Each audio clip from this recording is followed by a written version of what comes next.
right in the nick of time. Yeah. We can go ahead and call the meeting to order now because all of our board members are here till 2 or 3 minutes before 6. So we'll call the meeting to order. And if you will look under tab 2 at your minutes, approving the minutes for the meeting on June 23rd, 2026. Read through those and see if there's any corrections or additions that you have.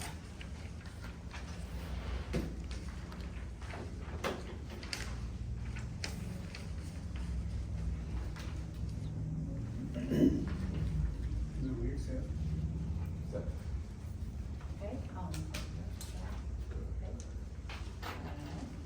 Okay, we will start with comments from the public, and so I'll just make these. Get those, and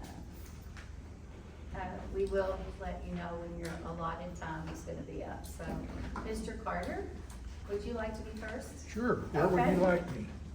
You signed in wherever you want, Okay. sir. It's fine.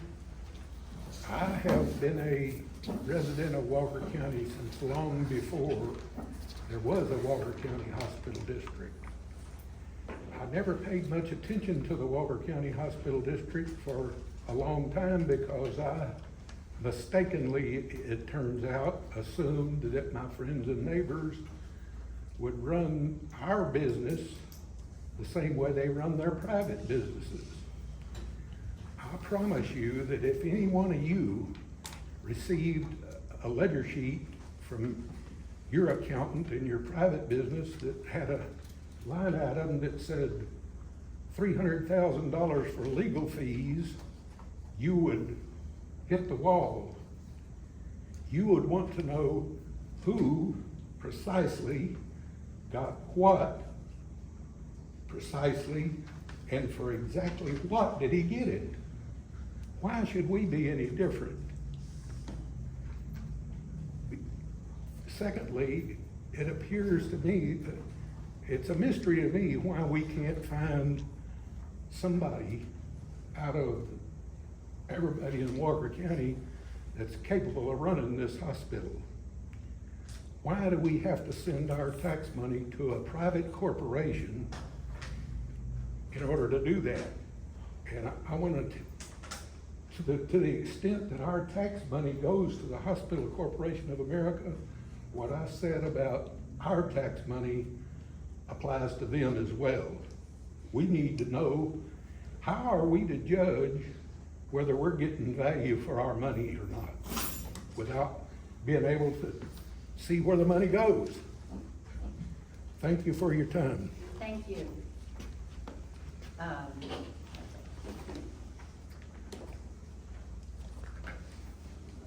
Ms. Bench? The presentation by Mr. Jennings regarding the HUD 242 program generated questions within our household. Number one, does HUD still require participation by minority-owned contractors? Does this mean it is not the lowest bid that is awarded the contract for various scopes of the construction? And how much is this expected to increase the cost of the project? Number two, is HUD oversight and servicing performed on-site or remote? If on-site, will there be additional fees for travel and lodging? Number three, according to the presentation to this board in May, the approval process requires 2 books in the first round, then a 3rd book in the next round. Book 3 includes design and specifications so that it is shovel ready. Mr. Jennings estimated $150,000 for this. How long to get a design from the architect? And will a geotechnical report be included? Number 4, as an alternative to building new, what is the cost to convert existing hospital rooms to ICU use according to current code standards? And how many ICU rooms are needed? In June, you still didn't know. Number 5, during the May presentation, Mr. Jennings mentioned that HCA in its first quarter report announced it is not planning new construction, but rather will focus on buying existing healthcare facilities. Has there been any response by this board to that information provided to you by Mr. Jennings? And since that announcement, has there been or will there be any attempt to contact this potential buyer? He encouraged you to poll nonprofits. Have you? Number 6, how can the board borrow money using as collateral property that is owned by the district, i.e. the taxpayers of Walker County, without voter approval? And I remind you, legal and ethical are two different things. We'd like them to be the same, but evidently they're not. Thank you. Thank you, Ms. Lynch. Okay, Mrs. Reeves. Gina, Okay, Gina. So I am a citizen of Walker County, have been for over 10 years. And this is just coming from a common person. I've got some questions since the bond election had happened, and then it was a no, and then we did it again, it's a no. So I started coming to the meetings to try to understand what's going on, how things are working. Y'all brought in one other party whenever y'all said, hey, we've got this guy that might be a possibility to be able to do this, because we're still gonna do it. So here's some options that we have, and it seemed to be that there was multiple options that y'all were gonna have, and y'all were gonna independently ask questions to these people. Why are we not having those presentations for the public whenever you're wanting us on board, where you're wanting us to be part of this? But all the questions are asked privately and outside of it, so none of us understand what's going on. So how do you get people on board or actually want to agree to what y'all are trying to do and what's best for the city? Thank you, ma'am. Bill Green. Thank you. First, I would begin by complimenting Lisa Troe and the Huntsville Item for doing a wonderful job of reporting what goes on here. That's how I knew to be here tonight, because of all the negative comments that I have heard coming from the board, and I'm here to actually compliment you all on recognizing the healthcare needs of this community. I've been actively involved in Huntsville a long time. I was actually 17 years on the city council as a council member and as mayor. Before that, I was on the planning commission, recognizing all of the things that are needed in this community, and certainly the hospital is one of the foundational parts of our community. And I would like to also compliment you on recognizing Dr. Stephen Antwi and making him part of the board. I have an amenity for that, because I was appointed to city council in exactly the same way. We had a council member resign. I contacted all the members of the city council and said, I'm interested in being a part of that on the city council.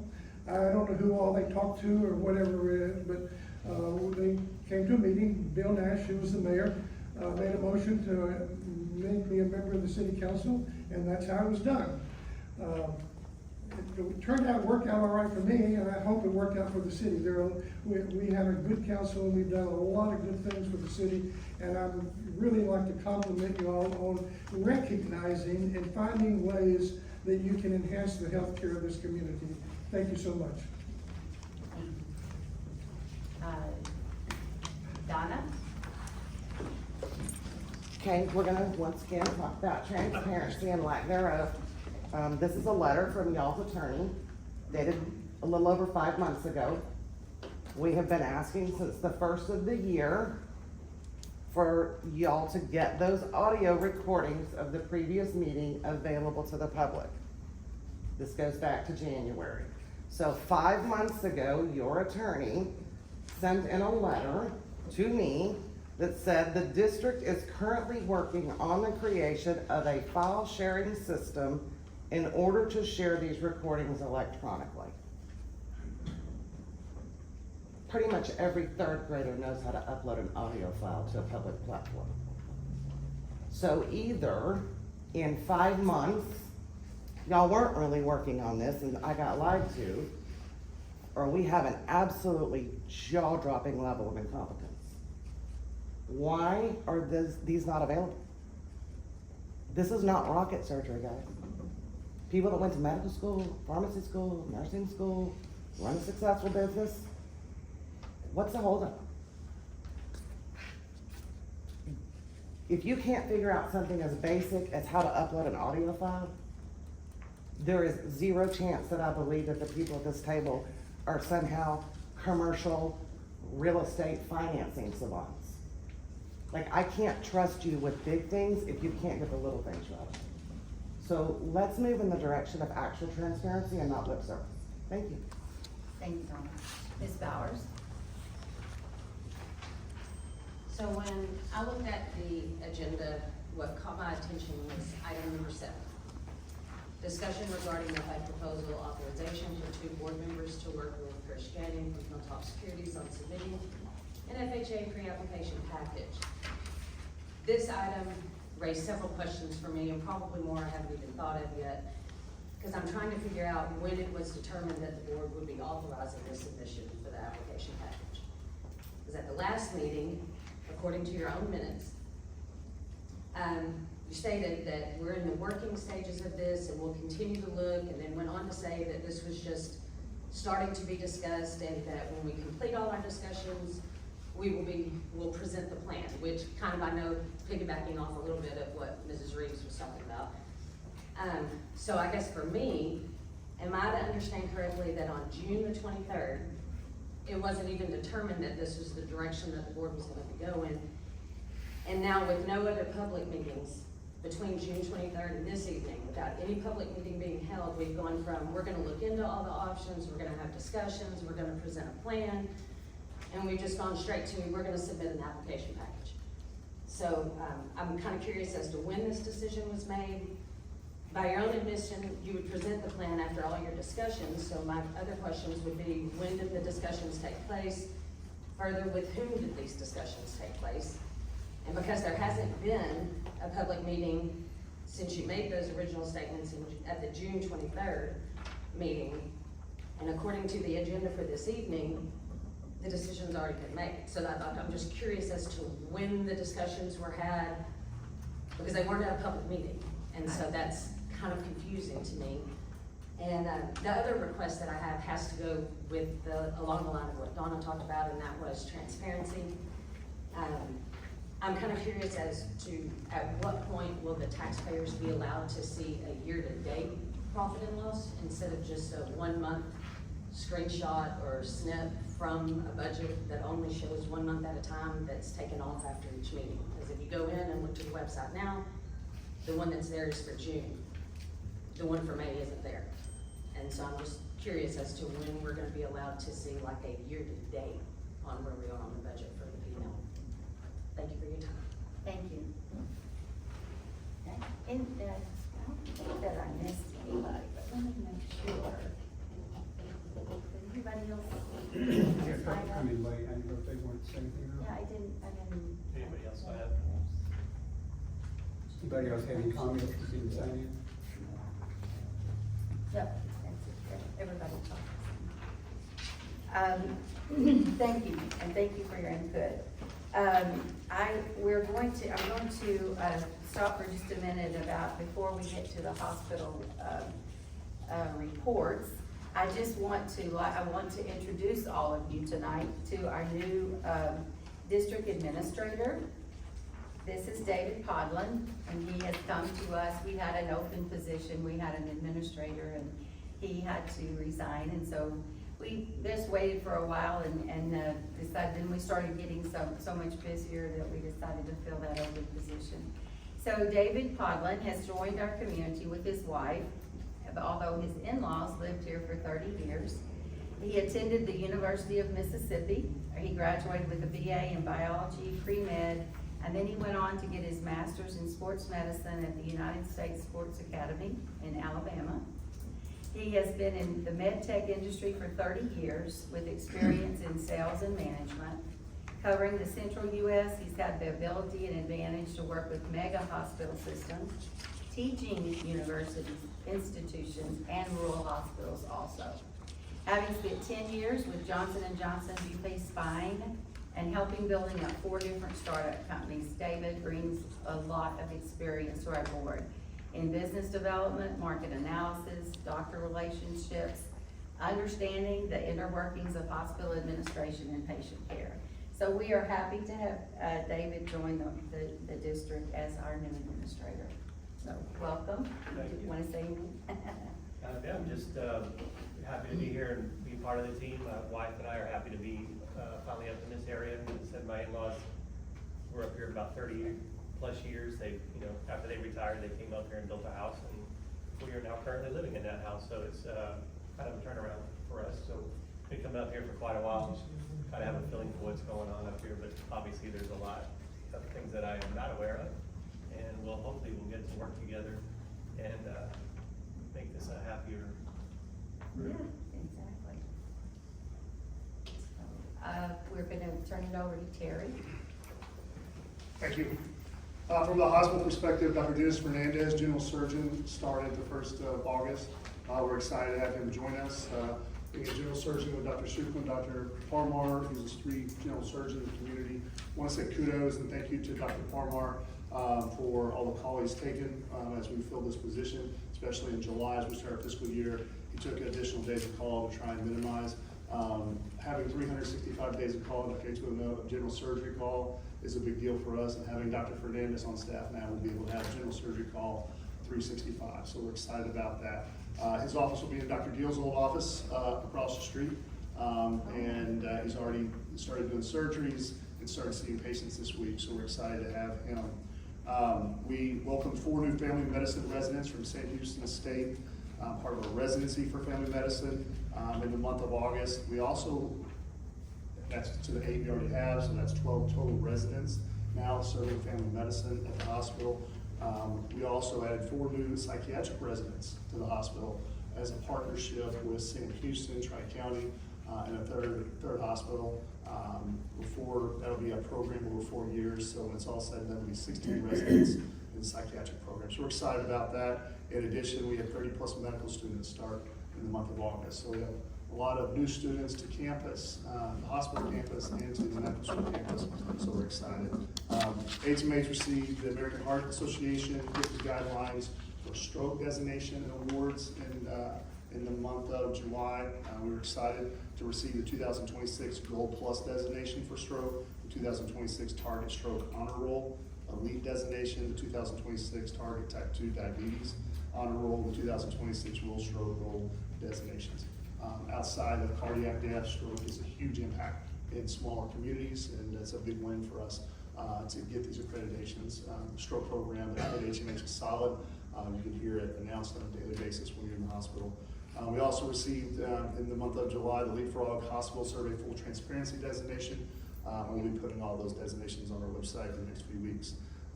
1st of August, we did open the Huntsville Surgical Partners Ambulatory Surgical Center down the street from the hospital. This is a joint venture with several physicians. I'm excited to do outpatient surgeries in this facility, so it's again, as healthcare moves to doing the right care in the right setting, this ambulatory surgery city is a big add for Walker County. We also welcomed last week to the Huntsville Memorial Hospital Board of Directors, Christy Atkins was appointed to fill one of our 3 community spots, so we're excited to have Christy Atkins. She's a graduate of St. Houston, long-term community member of Huntsville, has active in this community, served as the Mount Pleasant Chamber Chair the previous years, this past year, this year, so we're excited. We're in June fiscal year, like many hospitals in this area. We finished our fiscal 2026. Just want to read a few volumes. Our inpatient admissions for the fiscal year for 2026 were up 7.8%. Our acute bed utilization, so 82.5% of the time, we filled 82.5% of our beds in fiscal 2026. Our ICU beds filled up 83.1% of the time. So after 80%, most hospitals look at other options, but at 83.0% utilization, 140 midnights, we were at full capacity of 6 ICU beds. Total bed utilization was 74.2 when you include labor and delivery and inpatient rehab. Our ED growth was 4.9% for the year, up to 62 patients per day in our emergency department. We are a level 4 trauma center, and we will be going for our designation on September 14th we will have the state here doing our designation 14th and 15th. We're excited about that. And then our imaging growth of the year, we were excited for 11.5% imaging, and so that increased in our radiology procedures. Two more things that we had. The last one was the Walker County EDC workshop. HMH was able to participate last week. Excited about that with the Economic Development Committee. We have 550 FTEs, over 700 employees. We're the 4th largest employer in Walker County, so to be a part of that Economic Development Corporation and the growth in Walker County, we're excited about that. And the last one is, we really, after the last couple of meetings and really from an HMH perspective, looking at our ICU days. With the number of days we've been living in ICU, this has been a big one we're looking at. So we spent the last few months really going through the hospital to try and find out where we would have the ability to put 10,000 square foot. The right number is between 10 and 12 additional ICU beds for the size of the community and the growth we're expecting. When you run the numbers and you look at just different growth factors, to add 10 additional beds, that's 1,000 square foot per bed. Tried to identify a place in the hospital where we could do it. We have identified a place in the administrative area where we could remodel administrative offices into an ICU. It is right next to the cath lab, it is right next to the OR, it is right next to the emergency department. So when you put the location of an ICU that close to those 3 places plus pharmacy, it's a great location and it's an existing space.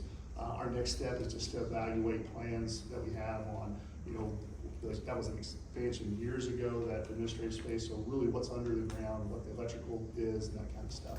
But we believe that we have a good area to develop a 10-bed ICU in that administrative area. We're excited about that.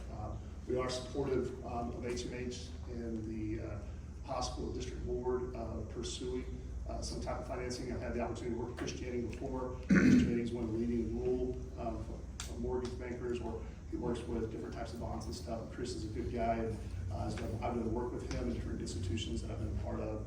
He's able to find the right fit for the right community when it comes to financing, to make sure you're going and using the right medium. We did start our town halls today, so we had 2 of our town halls today with our employees, just a quarterly opportunity for employees to come and talk about what's going on, the positives, the challenges, and what's coming up, so we're excited about that. I would like to invite anybody here. I have a business card.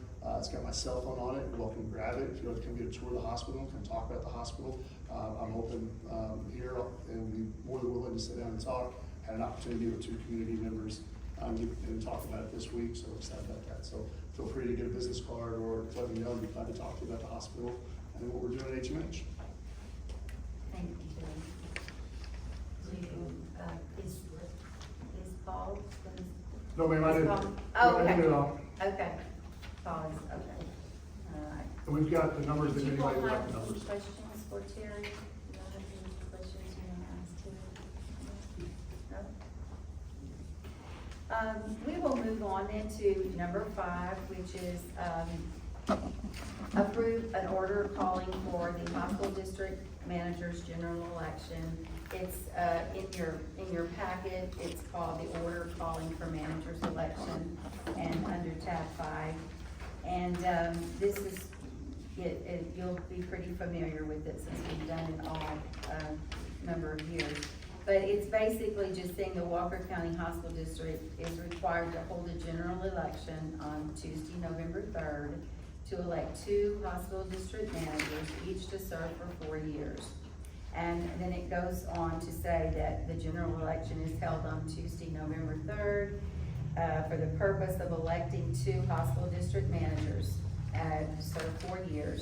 And then it tells the polls, or polling places are open from 7 A to 7 P. It goes down to, it's many, many pages, but it goes down to where the early voting is gonna be located at the storm shelter.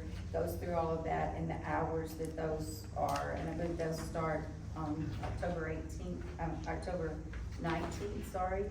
And it goes through all of the early voting.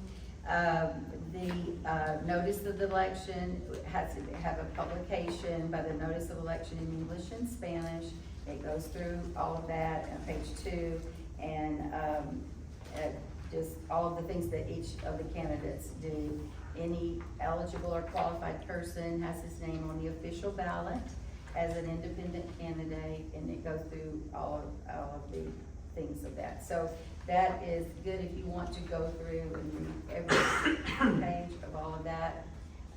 The first day to file for candidates is July 18th, which it was in 2026. It's on page 4, and it gives the deadlines to be effective. Each applicant must be filed with the Board of Managers at least 78 days prior to the date of election.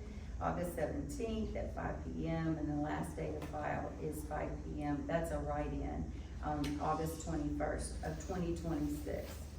So then there is a drawing for the order in which the name of the candidates would be on the ballot. And we have to post that no later than Thursday the 20th, and the drawing would be on the 24th. And so it goes through all that. The precincts and polling places are all in here. And Diana's put the precincts all in the back part of the pages. She didn't give any election judges' names this time because I don't know that she had those or not. So anyway, so she's going on with just the precincts. And so what we do with this order to call the election is it has to be passed and adopted by the Board of Managers of the district. So if you want to read through those and see if there's anything in there that you would like to question or see, like I say, the Exhibit C election judges, she did not have yet, so. Exhibit B is your, is the polling places, so, all of the different polling places. So, May I we ask? don't take what- questions generally in the middle I of just, the meeting. it pertains to this. It's, I just wanna ask, what are the duties of the manager that you're electing? To serve on this board, you mean? But they're listed in there, what are they? Let's see. Okay, so page, let's see.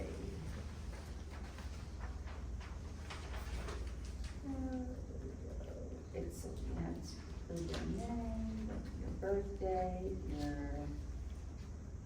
it says when the statement of the candidate comes, it said, being a candidate for the office of the Board of Managers, swear that I will support and defend the Constitution and the laws of the United States and of the state of Texas. I am a citizen of the United States, eligible to hold such office under the Constitution and laws of the state. I have not been finally convicted of a felony for which I have not been pardoned or had my full rights of citizenship restored by other official action. And I have not been determined to be a final judgment of a court exercising probate jurisdiction to the totally mentally incapacitated or partially mentally incapacitated without the right to vote. And I'm aware of the nepotism law, chapter 573. Yes, ma'am, but what are their duties? And those are the qualifications, what are the duties? That's the same thing for any position that you file on a ballot, what are the duties of the managers? Like when you have a job, it asks for your qualifications, but then And it then also it has says to your be a- duties and responsibilities for that job you will hold. That is what the gentleman is asking, what the Well, this duties is and just responsibilities the are. order, sir, to call the election. This is just the order to call the election. That's it. There is another joint election agreement, but this is the order to call Yes, the ma'am, election. but you're So- not, aren't you willing to tell us what the duties Excuse me, of sir. such a manager? And afterwards, when you have, at the time to talk, we will talk about that, but we are in a meeting right now that you did not sign up to speak. No, I So, didn't. I just, I'm The reading to question comes you, up.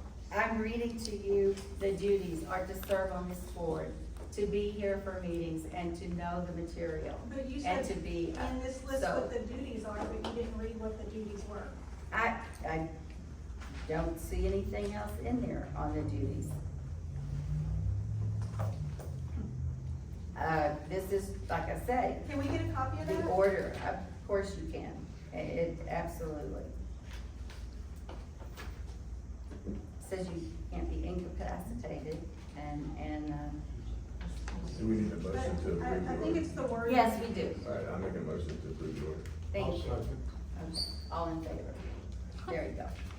Okay, and the next one is the 2026 joint election agreement. And that is between the city of Walker, between the county of Walker, city of New Waverly, city of Riverside, HISD, and New Waverly, Richards Independent School District, Walker County Hospital District, and the Walker County Appraisal District. This is just a joint election agreement, and it is between the county election officer, which is Diana McCray, and the political subdivisions, which I just read. And so the joint election agreement just authorizes 2 or more political subdivisions to enter into an agreement to hold their elections jointly in the election precincts that can be served by common polling places if the elections are to be held on the same day in all or part of the same territory. So these are all of the general elections that they all are held together. We don't have our independent elections, in other words. So this is standard. It didn't look like there was any changes. Again, there's many pages of early voting election judges, election day, election expenses. And it's signed by Diana McCray. And this board just needs a motion to approve and adopt the 2026 joint election agreement. So if you can read through that and see if there's any question that you have on that, and it's the general election on November 3rd, 2026. And it talks about Diana's, her duties. So let's see.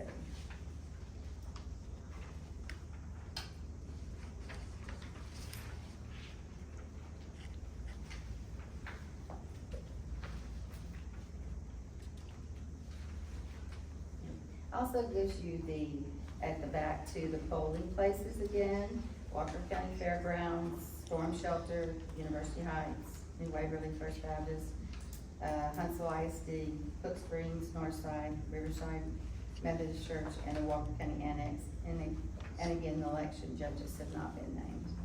So that's the 2 back pages of it.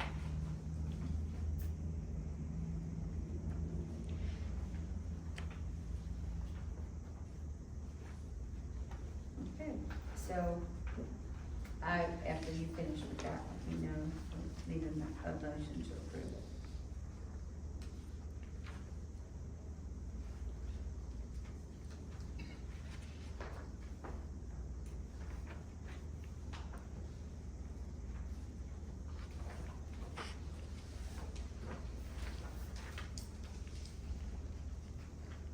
Goes to the early voting too.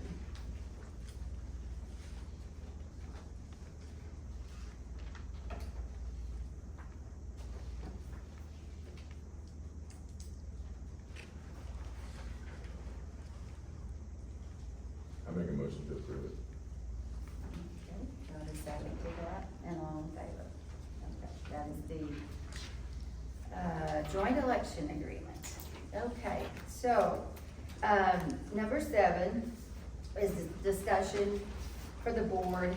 We had, again, we had Chris Janning here, and Chris went over a whole, presentation for you all on the HUD, which we made clear at that meeting that we did not know if we were going with HUD, but we were going to look into it. And so Chris gave us a very good overview of that. We still, again, have made no decisions on any of that. You all had the opportunity to call Chris and ask questions if you didn't understand things and all of that. But, so if we are going to try to go with the HUD proposition at all, and you get into a pre-authorization first, a pre-application package, because at any point when you are in the pre-application process, you can decide, well, I don't think we can do, that's not gonna align for our community or whatever at any point. But it is a starting point of a place where it is maybe a possibility that we could get a HUD and they would build our hospital. And so, that is what we want to look into. There have been no decisions made, and there's been no meetings in between, and there's been no discussion in between. But we had the presentation. They have had an opportunity to call Chris for questions and answers. And so, we want to at least go forward with the pre-application package, just to see if we can, this will be good for our community. So, what we would do, he said to authorize 2 board members to work with him on submitting an FHA pre-application package. And now, CHC also works with Chris, and they do all of the hospitals part of the pro forma. Before this would ever happen, this is a joint thing between CHC, Community Hospital Corporation, and the board. This is not just us, this is all 3 of us going together to see, we own the land, they have operations, they have, the things that come about. So all 3 of our entities could come together and have this hospital. So we are definitely only in the discovery phases, and we were very clear about that last month too. Only in discovery to see if that's a good option for this community. If we decide it's not, then we don't go that route. Or if something else comes up and we decide we would rather have another route, it is very easy just to stop the process. So that is what he suggested. He said, just really approve 2 members to work on it so that we can get far enough into it to see if it would be a good opportunity for us and for Huntsville, for this community. So, I'll hear your discussion about it. I know y'all were able to talk to Chris at some point if you called him, so.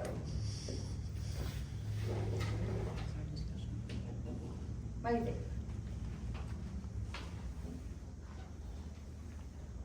Okay, so we're obviously not going to make a decision other than just to look into investigating with HUD,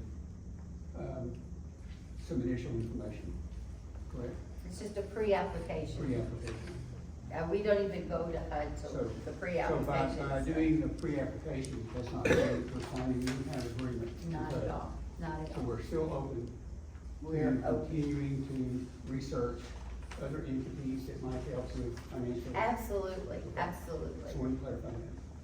Yes, yes, yes, yes.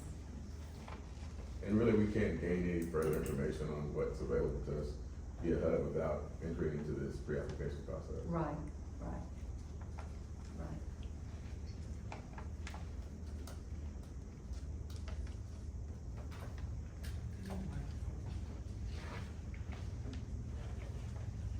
Curtis, Jerry,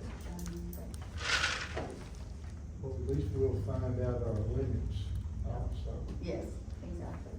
And also, which way we wanna go for is improvement of the facility or a new That's exactly right. facility also.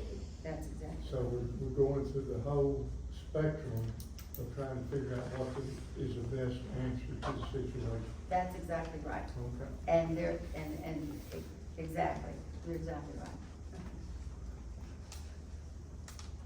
It sounds like that's an appropriate approach.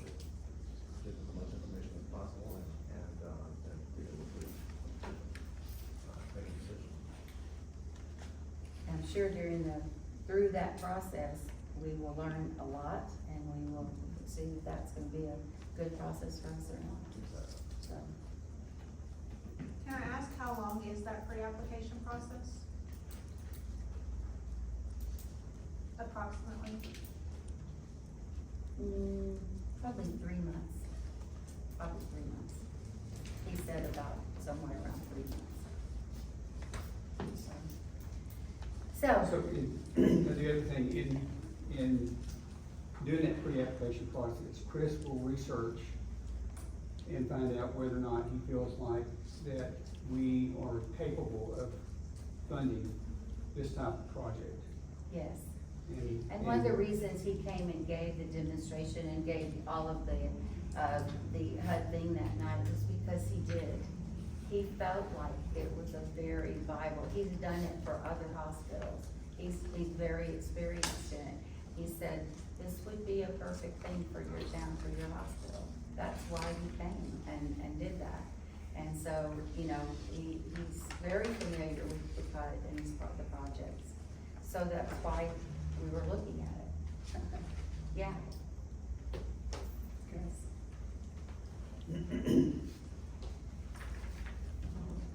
And as things develop, from these two representatives, that's speaking with Chris, it'll come back closed loop to Yes, further detailed information we determine. absolutely. And if ever, then there is a vote on if we decide to go that route, then the vote has to come back to the board. So whether, you know, we want to do it or not. So, but we have to have the data first. It's more of a fact-finding initiative than It's a actually fact-finding an initiative. action.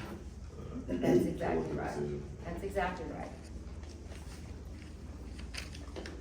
If we did proceed, the funding would come from?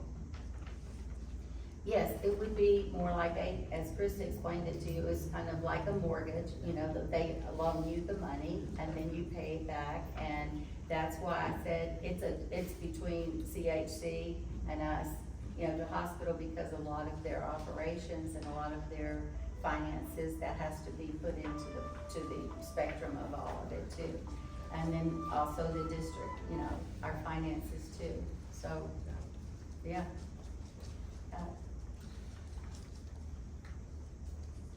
But it is something you don't raise taxes for.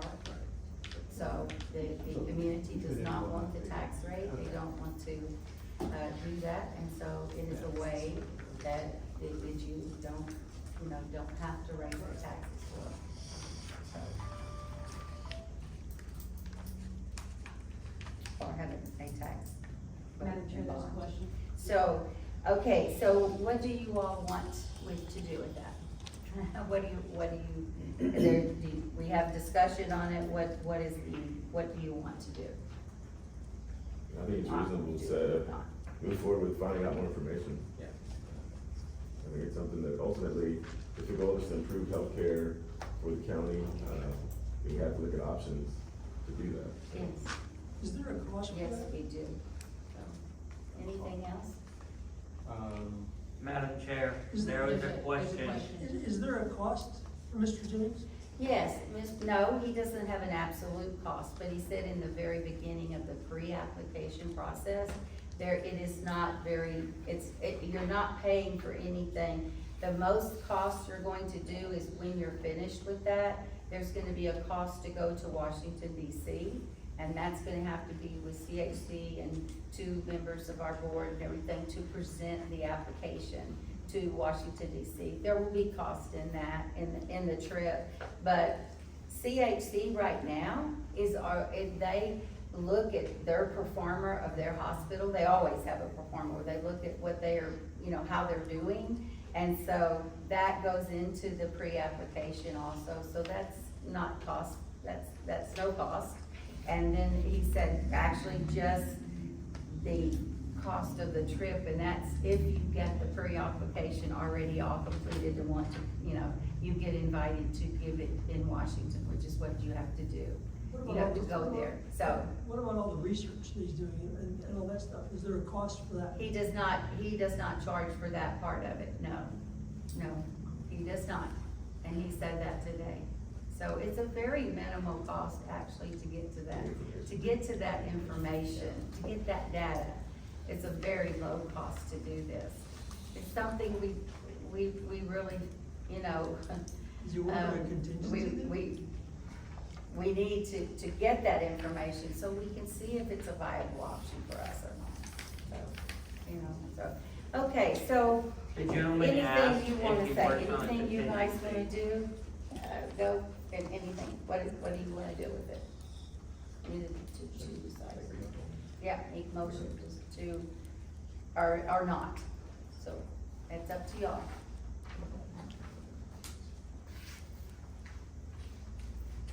I feel like that we need to explore the opportunity. Okay? Got a motion? Okay. All right, so those, all in favor of exploring this pre-application process through the HUD? Okay, all right, we will do that. Then, all right, if you will go back now to under number 8, and that's gonna be the monthly, financials. And,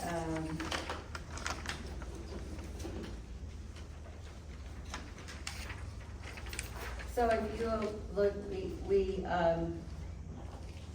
for our revenues, this month of June, and, most of those, you'll see the tax revenue, we still receive 67,000 this month out of tax revenues, and, delinquent taxes, still coming in are 16,000 this month.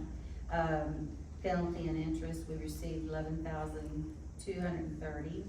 And then our rent from HMH is 200,000 a month. And then, the interest income that we made was 124,000 this month, $261.45. There, you're gonna see 60801 is a miscellaneous income of $8,038. That actually was, money we weren't expecting, but we got back actually from the Walker County Appraisal District. They had a surplus from 24 to 25, and so we received $8,038.44 from that. So that was the miscellaneous income that we're not used to getting, probably know that. So the tax refunds and the gain or loss on our market value gave us a revenue of $416,528.18. We are favorable to budget this year on everything. We have really been mostly below budget on everything with our finances. And as we start building toward a budget, in the next couple of weeks, starting our budget, that's going to be really helpful with our finances. So under expenditures, we have our payroll expenses. You'll see down there, there is nothing in office operations. Our indigent care though, for this month that we paid, there was 2 payments. They were separated from the Medicaid suite.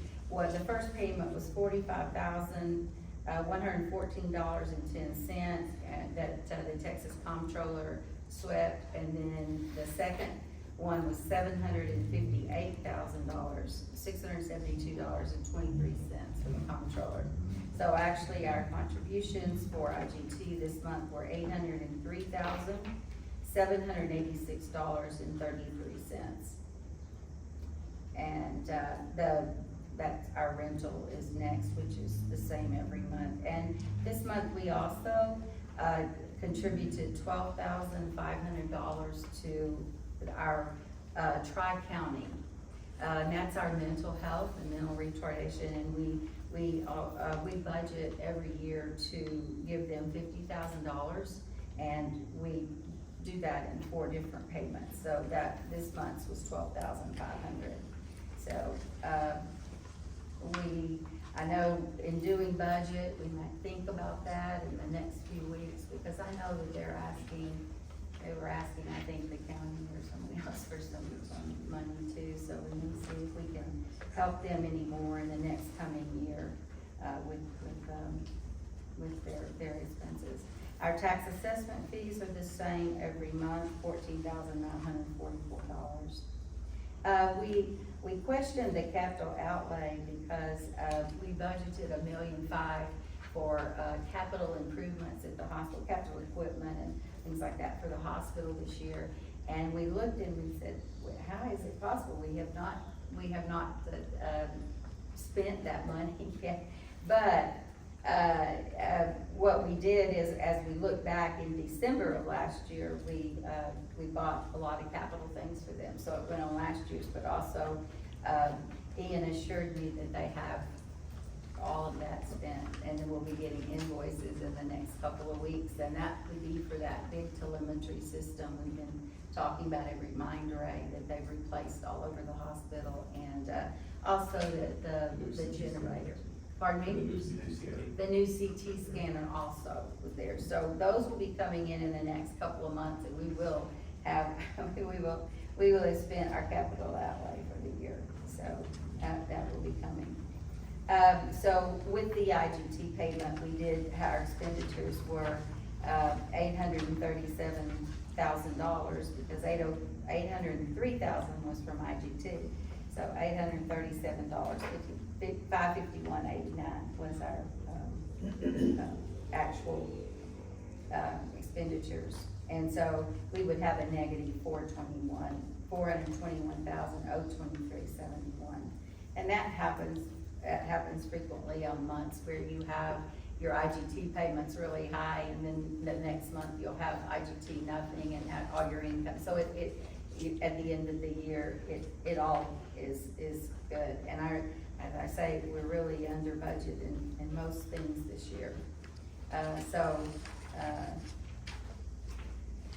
Any questions about that? Did I hit everything on the profit and loss? I think I did on there. Okay. Yes, I hit everything on that. So do I have a motion to approve those? Move to approve. Okay, and all in favor of that? Okay, and we'll go back to the monthly bills under, number 9. There weren't anything extraordinary. Again, the appraisal district's money is the highest in the rent, and the Texas Comptroller with the two IGT payments, it's the same. And so we did have, $1,625 of legal fees.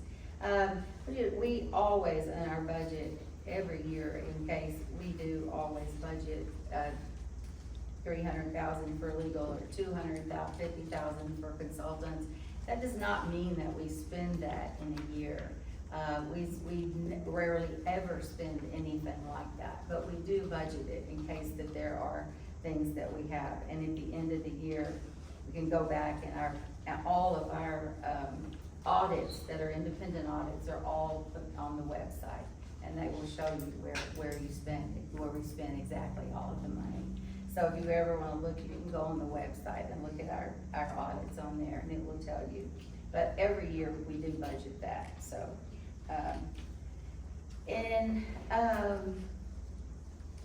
anything on the monthly bills? Did we approve those? Okay. Any questions on those? There wasn't anything out of what we always do, so I was just looking at our QuickBooks, also. So our monthly bills was $823, $711, and 65 cents. Did you mention the interest income again? I did that over on the other one. The interest income was on the other. The interest income was $124,261.45. That was interest on our invested money. Yeah. Second. All in favor? Okay. I want to give a quick report right now, as I promised you I would, to update you on things, and after I'm finished, we will adjourn. And if any of you want to come up and ask questions after that, we would love to hear from you. If you have anything you did not get to ask tonight, please do so. I want to give you, and Terry did a little bit, he stole a little bit of thunder there on the ICU, but I did promise I would be giving you updates too. As the ones that were here last month, we talked about the fact that we saw very, very critical need, and Dr. Andrews spoke to this too on ICU beds. So we have met with Terry and his group, and we have looked at how can we go ahead. The HUD thing would take us, as I told you last time, 3 to 4 years to get a hospital here by the time it is all done. But we really can't wait for our ICU beds for that period of time. So we are looking at doing an expansion or a renovation. And some of you were talking about renovating. Yes, we're going to renovate part of that hospital also. We have thought of all these things too. And I reported last month that first that had to be decided in this upgrade would be how many more ICU beds do we need? And secondly, where can they be located? Because we know it is no way they can go up where the other 6 are upstairs. There's no room. So we've been meeting with Terry and his group to see what is the number that we need to have here in this community to enlarge. We have 6 right now, which are, Terry told you, 83% full for the year. Yes, 83% full all of the time. So the number of the beds has been determined. It's going to be between 10 and 12 more beds, not that's counting the 6.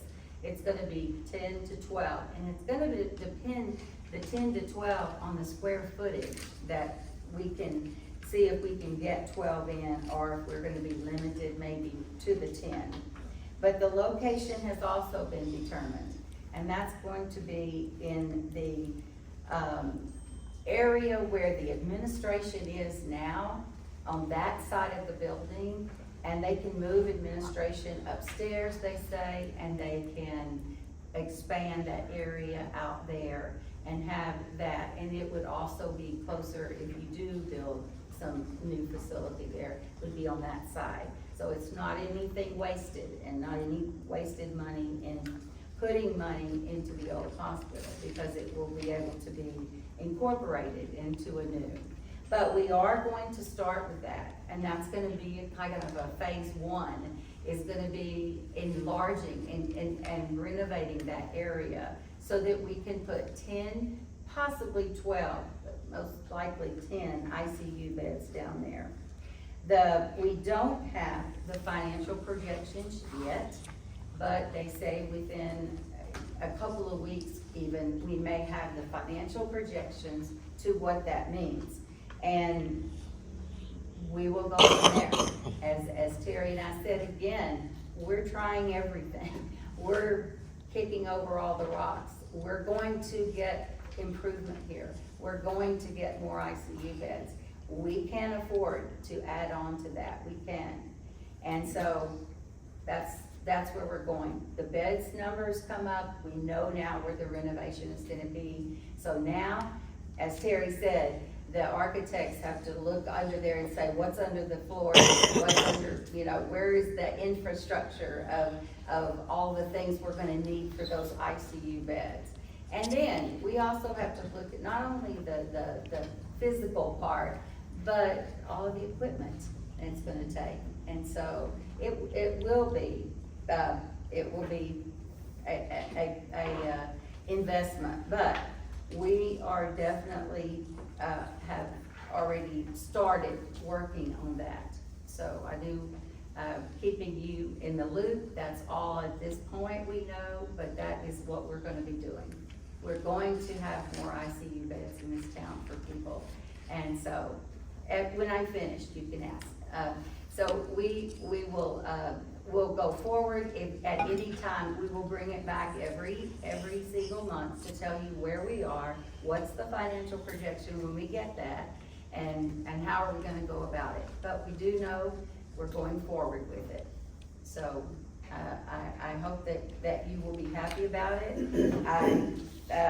We also, in September, we're gonna start working, next week on the budget and the tax rate, and I can tell you that I feel like with our financial picture this week and what we looked at for next year, that we are not anticipating At this point, we are not anticipating any tax, increase. We're not. So, What will happen to the other 6 beds that we already have? that, I believe they want to retain those other 6 beds and It'll keep be those in there. addition to. In addition to, the 10 to 12 are in addition to the 6 upstairs already. They will keep those.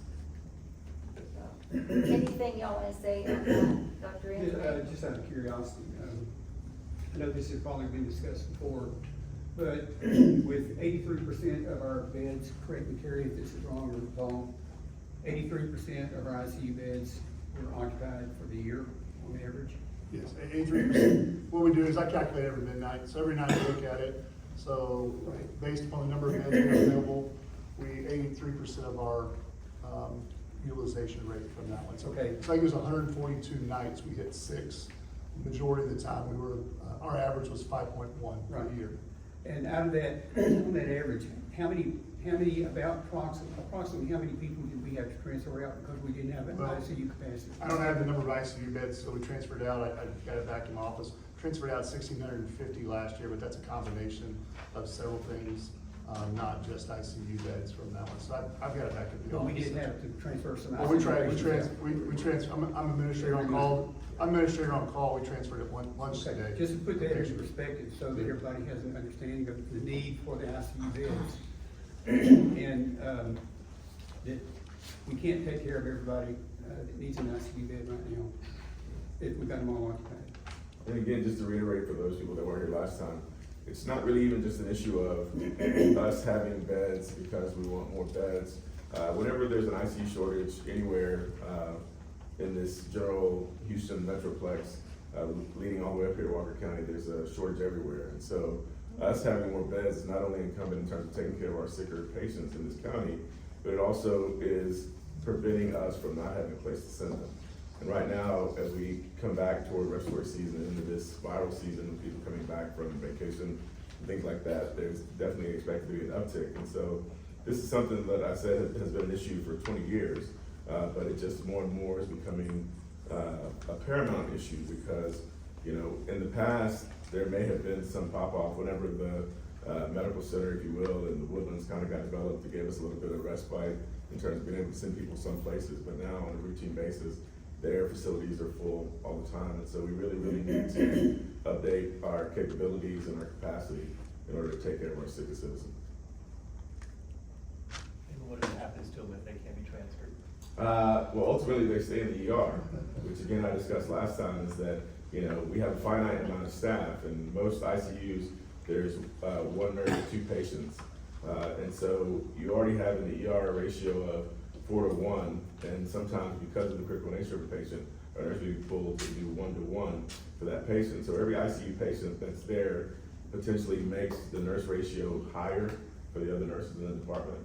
And so you're getting subpar care, not because we can't practice, you know, proficient emergent or urgent care, but it's because you're losing that specific ratio and that specific number and that specific oversight every time you spend another hour in the ER. Right. The patient suffers. Oh, definitely, definitely. Okay, do y'all have any other questions? John?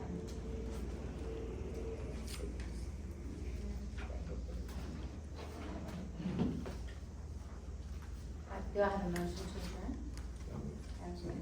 Second, all in favor? And if anyone has any questions, you are welcome to come up and ask us.